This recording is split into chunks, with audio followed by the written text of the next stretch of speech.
Bem, essa aula nós vamos tratar, né, do texto Tubarões e Delfins, a falência do comunismo, do historiador Mark Mazauer. Né? Então, um texto que vai trabalhar os motivos, né, os fatores que levaram à derrocada da experiência comunista na Europa, né, no leste europeu, tanto na União Soviética quanto nos países satélites, né, a Hungria, a Polônia, a Alemanha Oriental, a Bulgária e outros tantos, né, que, de certo modo, no final aí da década de 80, né, eles, aos poucos, foram deixando o modelo comunista, né, e provocando abertura na sua política e no seu comércio, e mudando significativamente, né, a estrutura econômica e o próprio regime. Né? O primeiro aspecto, né, que o autor vai tratar, né, é justamente como esses acontecimentos, né, do final dos anos 80 e início dos anos 90, né, que levaram à derrocada, o fim da União Soviética, né, e justamente o esfacelamento dos regimes comunistas na Europa, foi um fato que pegou a todos de maneira abrupta, né? Então ninguém esperava, né, que aqueles acontecimentos pudessem, né, serem imaginados há alguns anos atrás. Né? Algumas pessoas já tinham ciência de problemas que estavam ocorrendo na economia desse país, mas ninguém imaginava que isso levaria a uma crise, né, a tal ponto de esfacelar os regimes. Né? Então, esse episódio, né, que levou tanto, no primeiro momento, a queda do Muro de Berlim, né, e tudo o que sucedeu a queda do muro, né, e depois o fim da União Soviética, foram acontecimentos que foram impactantes e, durante muito tempo, não havia uma explicação plausível para o que estava acontecendo.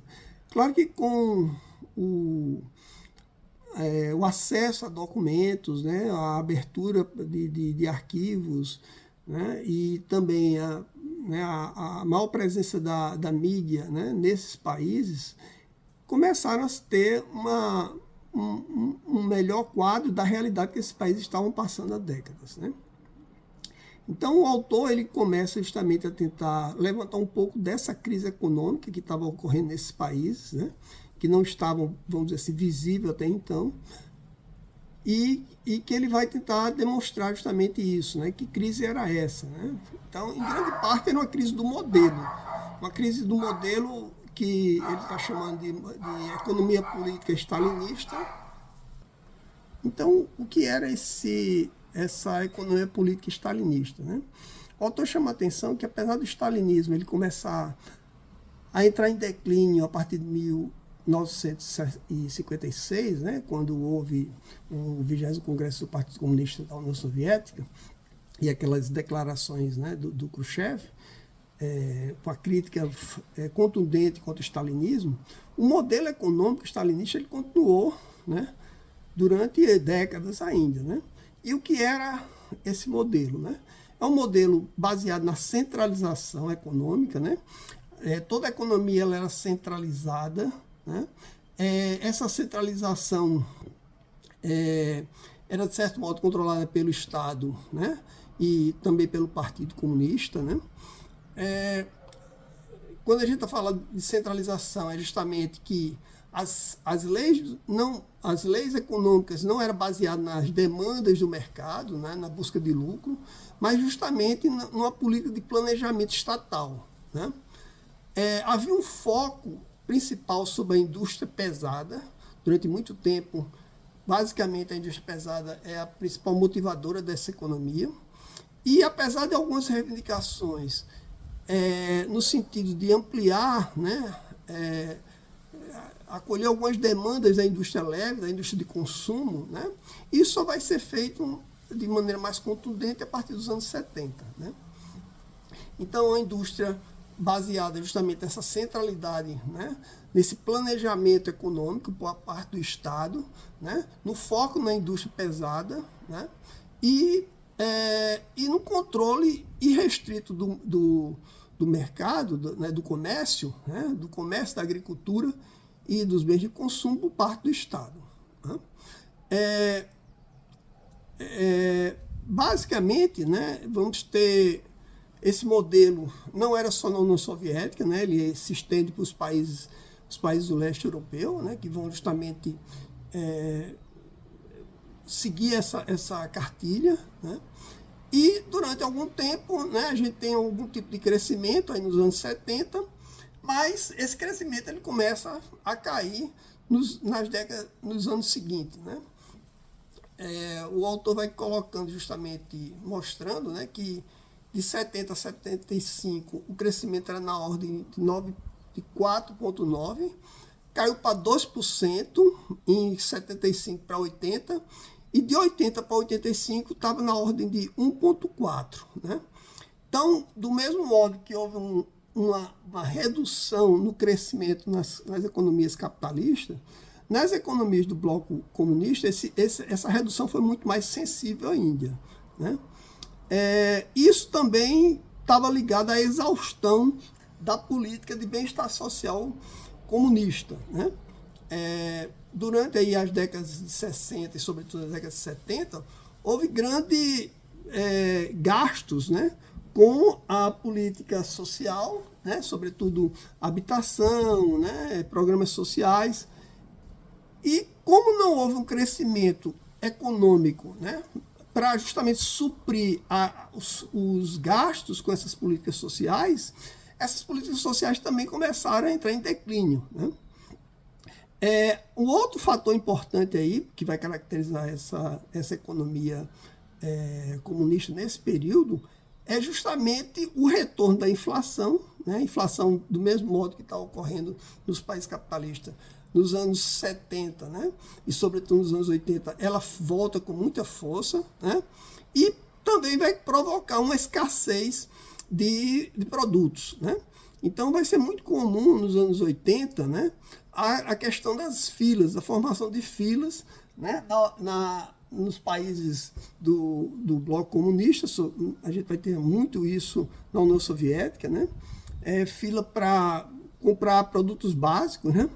E isso vai causar também uma grande satisfação por parte da população. Né? E outro aspecto importante é que a indústria pesada, né, que era o grande carro-chefe da política econômica dos países comunistas, ela também começa a dar problemas porque ela não consegue se renovar, né? Ela, de algum modo, tem grandes limitações tecnológicas, né? E isso vai ficar muito visível justamente com os problemas crônicos que vão assolar essa indústria durante os anos 80. O principal problema, aí mais gritante, talvez que tenha repercutido mais a nível até internacional, tenha sido o desastre da usina, né, atômica, né, de Chernobyl. Né? Quer dizer, a falta de manutenção, o problema burocrático dessas instalações, né, justamente fez com que aquilo que era um problema já crônico, né, chegasse ao ponto de causar uma catástrofe de grande magnitude. Os países também de economia comunista também têm grandes problemas com a questão da poluição, né, e dos impactos ambientais que essas indústrias traziam. Né? Assim, muito mais elevado do que acontecia nos países da Europa Ocidental. Né? Então, havia muito problema de questão de uso de combustíveis, né? De carvão, combustíveis fósseis, né? E também de poluição de rios, né? Degradação do relevo. Bem, então esses problemas eles vão se tornar muito agudos aí nos anos 80, né? E que vão vir à tona justamente com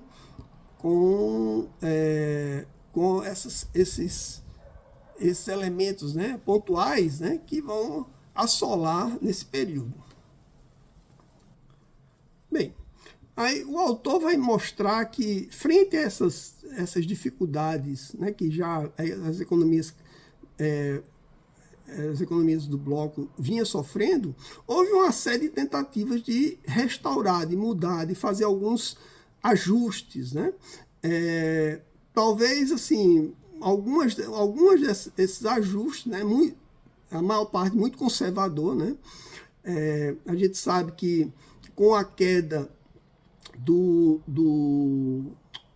Khrushchev, né, em 85, né, 84, 85, uma nova liderança chega ao poder, que é o Brezhnev, que vai justamente adotar políticas bem mais conservadoras em relação à economia e também ao trato político entre os países, né? Mesmo assim, a gente vai ter alguns ajustes, algumas tentativas de corrigir os problemas mais crônicos dessas economias, né? A principal dela, né, é tentar buscar mais eficiência econômica, né? Então, assim, estimular essa economia para que ela possa ter, vamos dizer assim, melhorar, né, o seu desempenho econômico, né, a sua produtividade, né, estimular a produção, né, e, ao mesmo tempo, garantir uma maior descentralização econômica, né? Uma descentralização da administração econômica. Então, assim, esses são alguns meios, né, que serão utilizados em alguns países, né? A Alemanha Oriental, né, a Bulgária, eles vão justamente empreender essa descentralização administrativa, né? Trocando os pontos básicos da planificação econômica, né, dessa planificação central. A Tchecoslováquia, a Hungria, né, também vai provocar, né, vai buscar essa descentralização econômica, né, implantando políticas de preço, né, e de custos mais reais, né, porque até então essas políticas de preços e de custos eram subsidiadas. Então, era subsidiada. Com o passar do tempo, esses subsídios vinham à tona e aí apareciam os problemas, né, de falta de gerenciamento, né, de crises, justamente pelo mau desempenho dessas economias. No caso da Hungria, eles vão propor o que vai chamar de novo mercado econômico, né, que era uma forma de estimular o que o autor vai chamar de um processo de mercadização gradativa, né? Ou seja, introduzir elementos do mercado, elementos de busca de lucro, né? Elementos da oferta e da procura, né? Então, esses modelos eles vão ser introduzidos, mas, em alguns casos, né, eles vão ser reprimidos justamente pelas políticas ortodoxas, né, que até então eram adotadas, né? No caso da Hungria, a gente sabe que um dos movimentos da Hungria nesse sentido aconteceu em 68, mas que levou justamente intervenções, né, no país, né, pelas políticas, né, mais centralizadas do Pacto de Varsóvia. O mesmo vai acontecer com a Tchecoslováquia, né?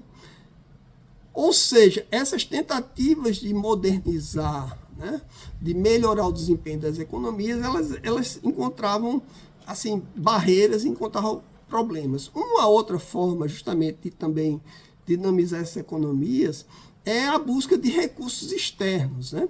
Então, esses países eles vão recorrer a recursos, né, que vêm dos países capitalistas, das economias capitalistas, né? E esses recursos, na forma, né, de investimentos, são injetados, né, vários, né, bilhões de dólares, né, através de empréstimos, né? Mas como a gente viu, né, nos anos 70, né, sobretudo no final dos anos 70, quando houve a introdução do choque do Volcker, né, como nós vimos no texto passado, né, uma das medidas do choque Volcker foi o aumento dos juros bancários, né? E esse aumento dos juros vai refletir sobre as dívidas dos países.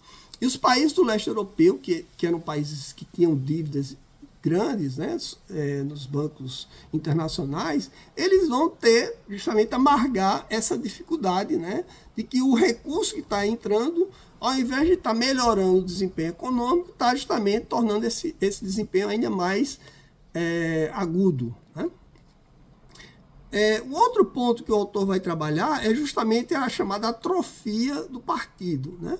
O Partido Comunista ele vai começar, que era justamente uma instituição que, vamos dizer assim, mais dinâmica, né? e que ditava as regras da economia nesses países, ele vai começar a declinar, ele vai começar a perder essa sua força, né? Justamente nas várias instâncias, nos vários níveis, né? Da sociedade. E o que vai se consolidar a cada ano, né, é justamente um corpo burocrático, né, que vai, vamos dizer assim, direcionar, que vai administrar as economias nesses países. Né.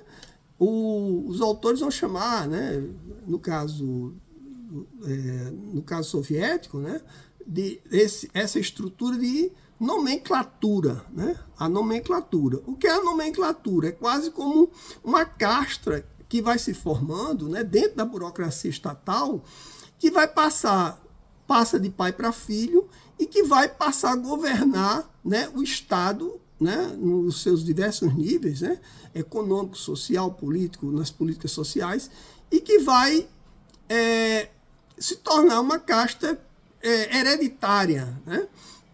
E que vai ter um poder muito forte nesses países e em alguns deles, né, como ele vai falar aqui no caso da região dos Balcãs, né, isso vai criar quase como uma dinastia, né, até em alguns casos uma espécie de feudalização do Estado. Né. Então, a gente vai ter o caso da Romênia, né, o caso na Bulgária, o caso na Albânia, né, em que essa burocracia ela se torna uma burocracia hereditária, né, com membros familiares, né, que governam o país, né, e, de certo modo, não presta conta, né, justamente às suas bases políticas. Né. Então, dentro de um país, dentro de um regime de partido único, né, com grandes limitações da imprensa, né? Não existe imprensa livre, né? Esse regime eles vão se tornando cada vez mais fechado e cada vez mais fortalecendo essa burocracia. Nesses países, né, vai ocorrer uma espécie de retorno, né, do nacionalismo. Né? Cada vez mais os países vão pregar essa ideia de uma nação forte, né, de uma nação muito mais do que o sistema, do que a evocação do sistema comunista, né, vai se evocar muito os princípios do nacionalismo. Por outro lado, começam a surgir algumas oposições. Né?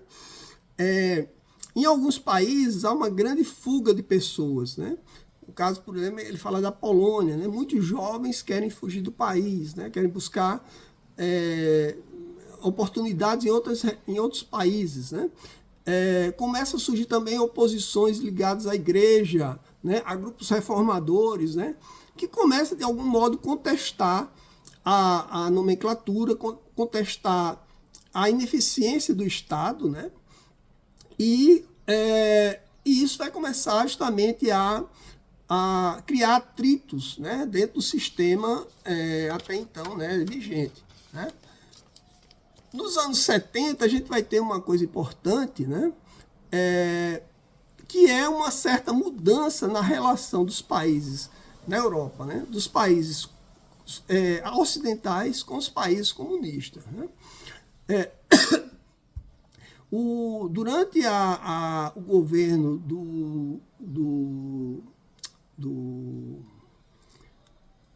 na Alemanha Ocidental, né? Agora eu vou...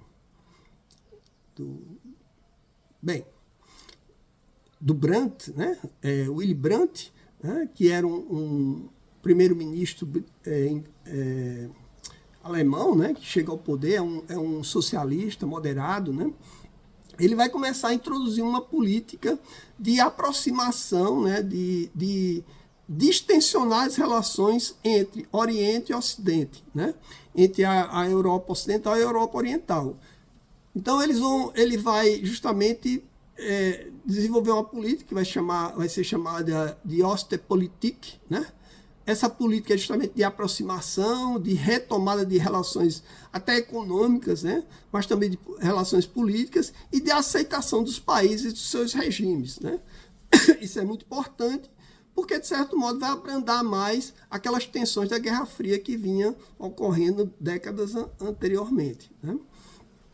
Bem, a mudança mais importante do ponto de vista, né, estrutural aí dos anos 80 vai se dar na União Soviética, né? Além, claro, de estar se dando em outros países, mas na União Soviética essa mudança vai se dar com a chegada ao poder do Gorbachev, né? O Gorbachev, né?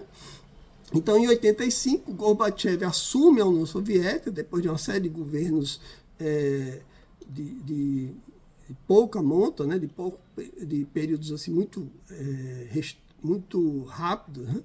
E o Gorbachev é uma liderança jovem, né, é uma liderança com ares reformadores, né, e que vai começar a introduzir, vamos dizer assim, algumas medidas mais liberalizantes do ponto de vista econômico e também medidas políticas no sentido de melhorar, né, as críticas ao governo, as críticas ao regime, até para reformar esse regime e transformar o regime de um comunismo democrático. Né? Então, o Gorbachev ele vai introduzir essas medidas internas, né, mas que vão ser estendidas também para os países, né, além da União Soviética. Né? De algum modo, os países do leste europeu vão começar a pressionar internamente para que essas medidas reformadoras pudessem chegar a eles. Né?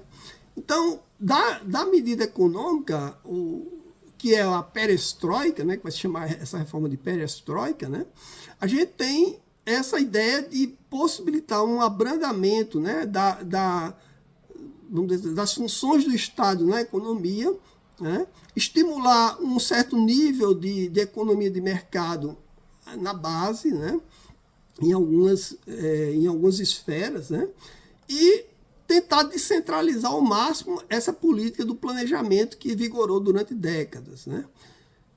Então, era uma forma de começar a introduzir elementos que permitissem vamos dizer assim, uma melhoria no desempenho econômico desses países, no caso da União Soviética, e que a União Soviética voltasse a ter, né, uma melhor garantia, né, de abastecimento, né, de produtos básicos que estavam faltando ao país nesse momento. Né.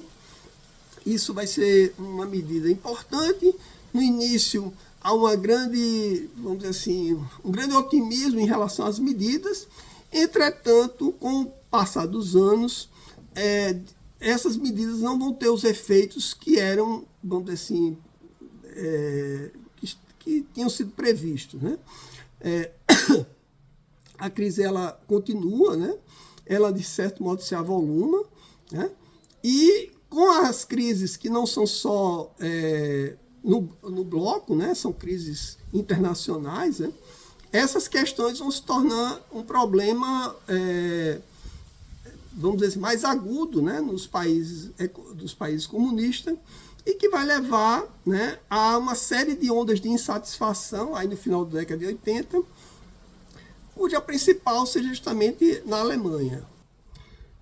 A crise de 1989 foi acompanhada também por um problema que já é bastante endêmico, né, nas sociedades comunistas, sobretudo na União Soviética, que é justamente o reaparecimento com muita força das nacionalidades. Né. Então, vários povos, né, que estavam sob o domínio soviético, né, durante décadas, né, de regime, eles começam a reivindicar, né, eles começam a lutar pela sua independência. Né? O foco principal dessa luta pela independência começa justamente com os países do Báltico, né? A Estônia, a Lituânia e a Letônia. Então, esses países, né, eles foram incorporados justamente à União Soviética durante a Segunda Guerra Mundial, não sei se vocês lembram, né? Fazia parte da política de Stalin, né? Criar uma, vamos dizer, uma região, né, de segurança para a União Soviética. Então, esses países eles foram incorporados, passaram a se tornar repúblicas soviéticas, né? Mas agora, justamente frente à liberalização das políticas de Gorbachev, né, esses países começam a reivindicar sua independência. E a Estônia, né, vai ser o primeiro a fazer isso, né? E já em 89 ele se declara como uma república autônoma, né? E logo em seguida vai ser outros países vão justamente também participar, né, desse esforço de independência nacional, né? Então isso é uma questão importante, né, para entender justamente essa derrocada do regime, né? Por outro lado, houve um crescimento da insatisfação, né, nos países do leste europeu, né, com os seus regimes, né? Havia muita fuga, né, de populações, né, que tentava de todo modo, né, mudar, né, do leste, né, para as regiões ocidentais, né? E isso vai ficar muito caracterizado com um evento, né, que é justamente a liberalização da fronteira da Hungria com a Áustria, né? A Hungria vai liberar a fronteira com a Áustria, né? A Hungria fazia parte do bloco comunista, já a Áustria do bloco ocidental, do bloco capitalista, democrático. E essa abertura da fronteira vai permitir que a população, não só da Hungria, mas sobretudo da Alemanha Oriental, migre para a Hungria e depois chegue à Áustria, né, e consiga burlar, né, o muro, né, as contenções, né, das fronteiras que eram estabelecidas, né. Isso vai ser um processo assim, que vai, né, levar uma população significativa, né, e que vai demonstrar, né, a insatisfação, né, e os problemas que estavam ocorrendo justamente no leste europeu, né.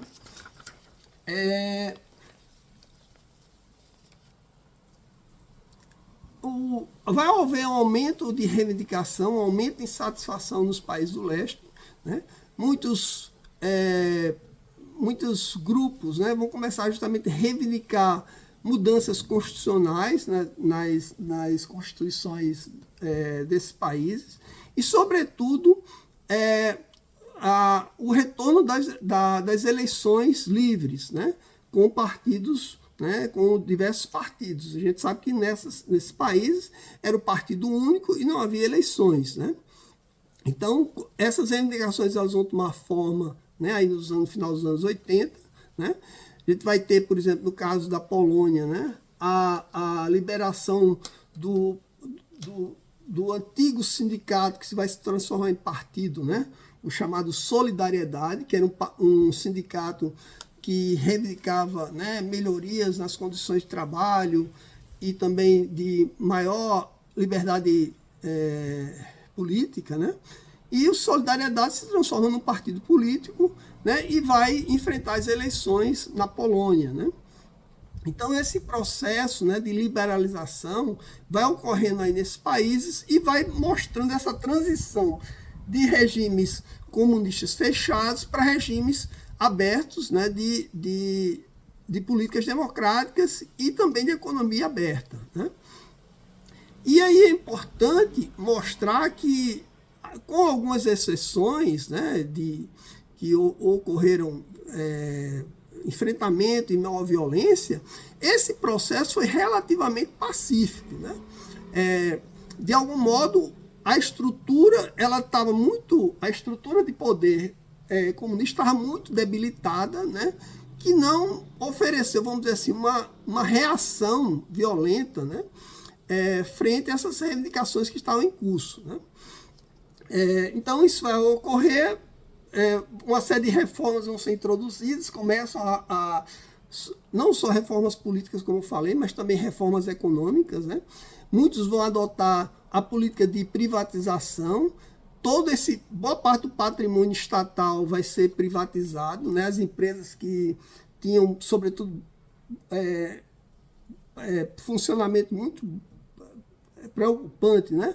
Vão ser privatizados, e essa privatização vai ser dada assim, de maneira muito radical e de maneira muito intempestiva, e vai criar efeitos colaterais muito fortes, né? Justamente as antigas elites, grupos que faziam parte da nomenclatura, eles vão se apropriar dessas empresas, né? E, em grande parte, vão se tornar agora não mais gestores, mas donos de empresa, né? Então é que vai surgir aí, tanto na União Soviética, mas também boa parte do leste europeu, essa política, né, da formação dessas novas elites, né, econômicas, né, que vão se apropriar desses antigos bens, né, do regime, né, do regime comunista, né. Em alguns casos, a gente vai ter o surgimento, vamos dizer, de regimes de máfia, né. Então, é uma questão muito interessante isso aí. E, por último, o autor vai trabalhar a questão da reunificação alemã, né. Então, a Alemanha que, desde a época do final da guerra, que tinha passado pelo processo de divisão, né, ela vai ser restabelecida a sua unificação ou reunificação, né, vai haver um aceite, né, dessa reunificação por parte dos dois regimes, né. Essa reunificação ela não vai ser tão tranquila, mas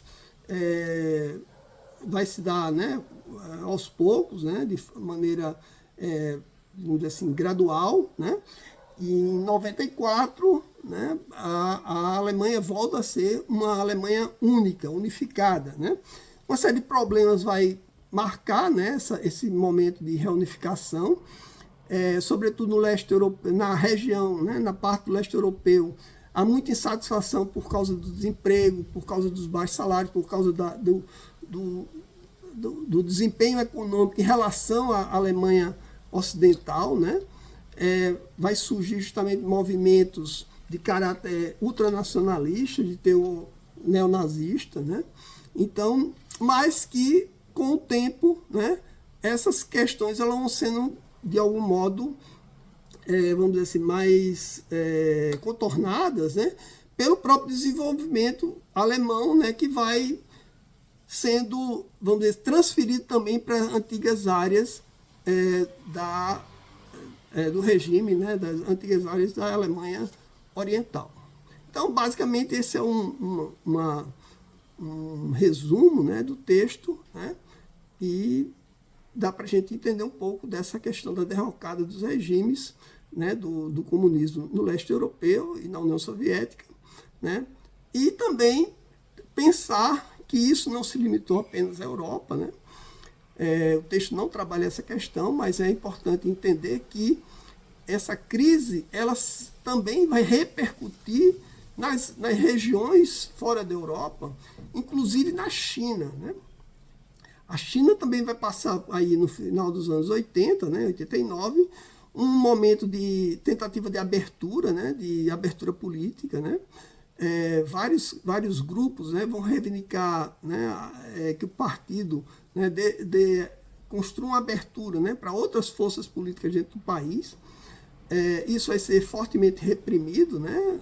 O episódio, né, do massacre da Paz Celestial, né, justamente marca, né, uma outra guinada, né, do regime comunista, não no sentido de aceitação das reformas, mas no sentido de reprimir essas reformas, né, e a China vai tentar, vamos dizer assim, recompor a sua legitimidade, né, pelo menos o regime, através de uma política de abertura econômica, né.